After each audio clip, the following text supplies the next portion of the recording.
Petit, sans fil et truffé de capteurs, avec plus de 250 millions de smartphones vendus chaque trimestre, les objets connectés sont un nouvel Eldorado pour les fabricants d'électronique grand public. Parmi eux, Netatmo, une société française remarquée début 2013 avec une station météo pour iPhone et qui lance à l'approche de l'hiver un thermostat Wi-Fi. Son rôle, aider à réaliser des économies d'énergie. C'est un thermostat qui se branche sur les chaudières existantes, bois, fuel, gaz, et qui permet depuis son smartphone iPhone ou Android de prendre le contrôle de sa chaudière pour améliorer son confort et pour faire des économies d'énergie.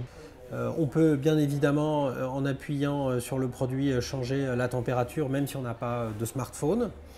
Et donc on a une app et j'ai des raccourcis qui me permettent de dire je suis parti de chez moi, je suis absent.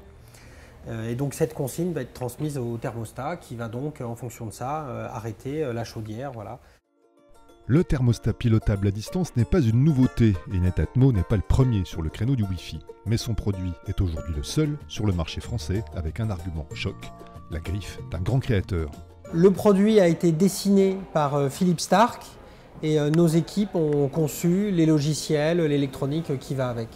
Philippe Starck est un designer très important qui est tout à fait légitime sur cet objet puisque c'est un objet immobilier qui reste accroché dans le temps avec les maisons. Reste à savoir si vous arriverez à installer seul ce thermostat ou avec l'aide d'un chauffagiste en fonction de votre équipement.